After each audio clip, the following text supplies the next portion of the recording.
Hello everyone, मैं मिसली and you are watching मेरे colony classes. आज बात करूंगा एक ऐसे वर्ड की जिसको आप मिसकंसेप्ट करते आ रहे हो, जिसको आप मिसअंडरस्टैंड करते आ रहे हो और आपको लगता है कि उसका प्रयोग सिर्फ उसके लिए होता है, लेकिन उसके लिए, जिसके लिए, तिसके लिए नहीं, किसके लिए होता है ये तो मैं आज आपके उसके वीडियो के माध्यम से बताऊंगा ही।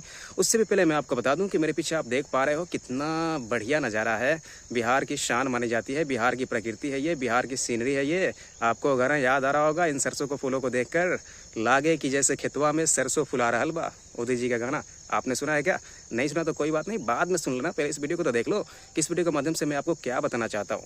इस वीडियो के माध्यम से मैं आपको बताना चाहता हूँ कि आपने बचपन से लेकर के आज तक एक वर्ड को मिस प्रोनाउंस नहीं किया है, बल्कि मिस यूज आपने किया होगा। और आपको लगता है कि ये जो वर्ड है सिर्फ और सिर्फ वैसी शिक्षिका के लिए आता है जो अनमैरिड हो, जो अविवाहित हो, जिसकी शादी ना हो।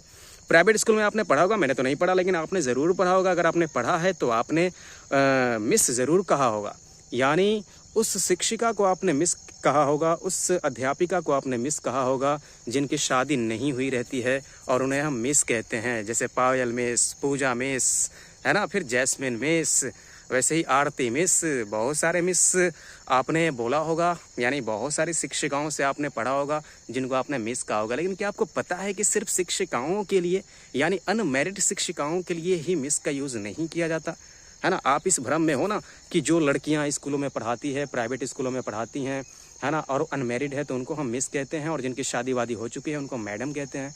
तो मैडम और मिस को लेकर के आज जो आपके अंदर कंसेप्सिंग है ना, उसको मैं फुल फिल करूँगा, उसको मैं इम्प्रूव करूँगा। तो मैं आपको बता दूँ कि मिस एक ऐसा वर्ड है जो कि बहुत ही आदरणीय सूचक शब्द है, बहुत ही रेस्पेक्टफुल सूचक शब्द है, और किसी भी अविवाहित स्त्री के लिए, अविवाहित लड़की के लिए आप उसको कह सकते हो। क्योंकि किसी भी लड़की का नाम आप अगर इज्जत से लेना चाहते हो ना, सम्मान से लेना चाहते हो, तो आप मिस जोड़ सकते हो। जैसे कि मिस पायल, मिस पूजा, मिस आरती, मिस आकांक्षा, मिस निधि, बहुत सारे नाम आप रख सकते हो मिस के साथ। आपने प्रोग्राम देखा होगा ना, जब आप प्रोग्राम देखने जाते हो तो वो जो नर्तकी होती हैं, वो जो डांसर्स होती हैं, है ना, अनाउंसर, एंकरिंग जो करने वाला बंदा होता है, बोलता है तो अब आप लोगों के बीच आ रही हैं यहाँ से चलकर मिस पायल, मिस पूजा। तो उन लोगों ने मिस क्यों कहा? क्या वो लोग ये कहना चाहता है, मतलब वो लोग ये कहना चाहते हैं कि वो जो मिस आ रही हैं वो आपको पढ़ाने आ रहे नहीं, आपको इंटरटेन कराने आ रही है ना? और उसने जो मिस कहा है ना, वो आदर करके बोला है, अर्थात उसने इज्जत दे करके ये बात कही है।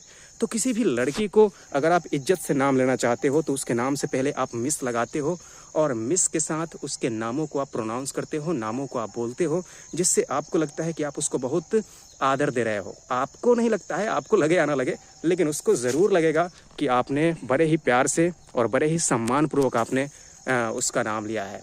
तो ये चीज़ होती है। भले वो लड़की स्कूल में पढ़ाए या ना पढ़ाए, वो कोई शिक्षिका हो या ना हो, इससे उसका कोई संबंध नहीं है। और आप सोचते हो कि जो लड़कियां अनमैरिड है, स्कूलों में पढ़ाती है या कहीं कोचिंग संस्था में पढ़ाती है और अनमैरिड है तो उसको हम मिस कहें, नहीं नहीं, ऐसी बात नहीं है। मिस आप किसी भी अविवाहित लड़की से पहले, आप उसके नामों से पहले लगा सकते हैं, या उसको आप मिस कह सकते हैं। मैडम की बात करें तो मैडम तो दोनों के साथ चलता है, मैरिड हो या अनमैरिड हो। ये भी एक आदर सूचक शब्द है, ये भी एक रेस्पेक्टफुल वर्ड है जो कि आप किसी के भी साथ यूज़ कर सकते हो, किसी के साथ आप इसका यूज़ कर सकते हो, प्रयोग कर सकते हो, इस्तेमाल कर सकते हो किसी भी नाम से पहले। तो ये रहा कि मिस और मैडम का यूज जो हम करते हैं वो कहीं ना कहीं हमसे गलती हो जाती है। एक बात और बता दूं आपको, जो मिसेज है वो मैरिड औरतों के लिए आता है, यानी जो औरतें शादीशुदा हैं, जो जिन औरतों का कहने का मतलब है शादी हो चुकी है, विवाह हो चुका है, उनके लिए तो आप मिसेज कहते हो, लेकिन मिस जो है वो आप अनमैरिड के लिए कहते हो। और मैडम तो किसी के लिए भी कह सकते हो भाई साहब, मैडम किसी को भी आप बोल सकते हो, ठीक है? तो आगे से आप ये मिस, फिर मैडम, फिर मिसेज वाली प्रॉब्लम शायद आपको नहीं होने वाली है। और आप किसी भी लड़की को इज्जत से बोलना चाहो, सम्मान से बोलना चाहो, तो फिर आप मिस ज़रूर कहना।